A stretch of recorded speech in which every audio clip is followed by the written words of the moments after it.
Битката за Радуша била дел од поширокиот меѓуетнички конфликт во 2001 година во Република Македонија меѓу албанската ОНА и македонските безбедносни сили стационирани во близина на границата со Косово. Главниот удар на борбите се случил во близина на селото Радуша и селата Бојане, каде води патот за изворот Рашче, кој го снабдува со вода главниот град Скопје. Радуша е 7,5 км северно од изворот на вода, а Бојане е на 5 км на запад.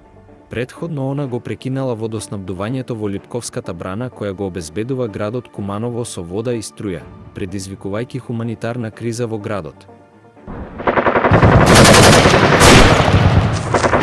Првиот судир се случил на 20 јуни 2001 година, кога четворица полицајци од полициската станица Радуша откриле камп на ОНА со 40 терористи на планината Жеден, при патрола на теренот на границата. Полициската патрола отворила оган убивајќи еден терорист, а друг бил ранет. Патролата повикала воздушна поддршка која веднаш дошла и ги турнала терористите кон Косово. На 23 јули, еден од најдраматичните настани во конфликтот се случил кога друга полициска гранична патрола била нападната во заседа на ОНА кај Радуша. Полициската патрола ја предводел Ацо Стојановски, заменик командир на полициската станица Радуша. Терористите пукале кон полициското возило со ракети од РПГ, при што од автомобилот исфрлиле тројца полицајци, а еден останал внатре. Терористите се обиделе да им придат на тешко ранетите полицајци. 6 куршуми на командантот Стојановски од автоматската пушка Калашников кон терористите ги спасил додека не пристигнале војниците од граничниот пункт Радуша и ги одбиле терористите со оган од оклопен транспортер. По конфликтот, командантот Стојановски стана председател на Сојузот на армиските и полициските ветерани од конфликтот во Македонија.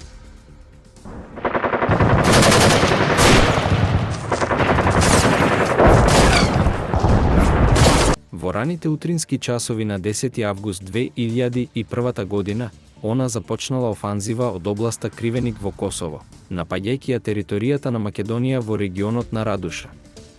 Офанзивата се случила во периодот на прекин на огнот, само неколку дена пред потпишувањето на Охридскиот рамковен договор. Првите акции започнале истиот ден во 20 часот со минофрлачки напад врз полициската станица Радуша, лоцирана на влезот од селото. Полициската станица била контролирана од само 35 полицајци. Безбедносните сили возвратиле и престрелката траела до 2 часот наутро. Потоа, ОНА иницирала пешадиски напад кој бил одбиен од полицијата.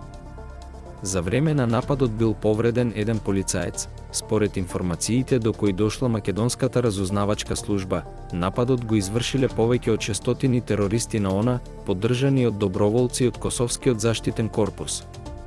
Корпусот дошол од градот Кривеник во Косово и во текот на ноќта ја преминал македонската граница во Радуша.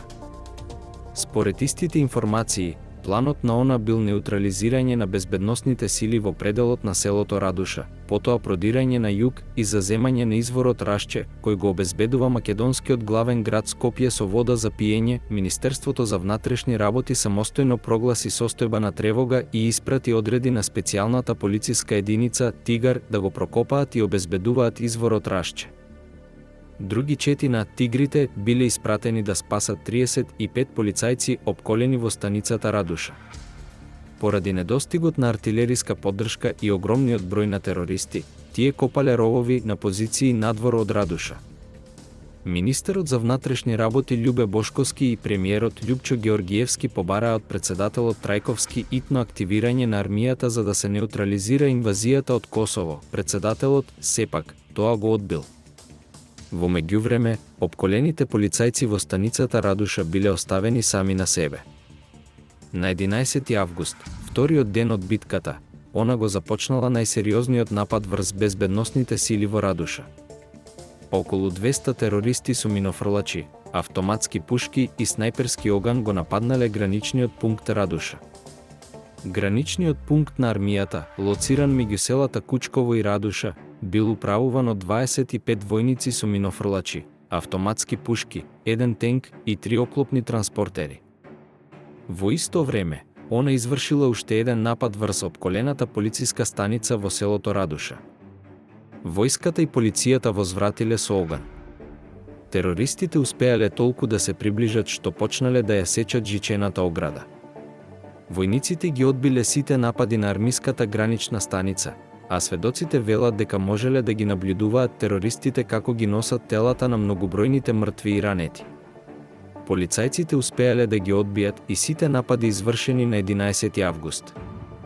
На третиот ден од борбите, 12 август, под голем притисок од министерот за внатрешни работи и премиерот, армијата реши да се вклучи во битката. Армијата се вклучила со испраќање воени хеликоптери проследени со 2 воени авиони Сухој Су-25. Воздушното бомбардирање и пристапот на армиската пешадија и оклопните транспортери ставиле крај на напредувањето на терористите и донесе пресврт на бојното поле.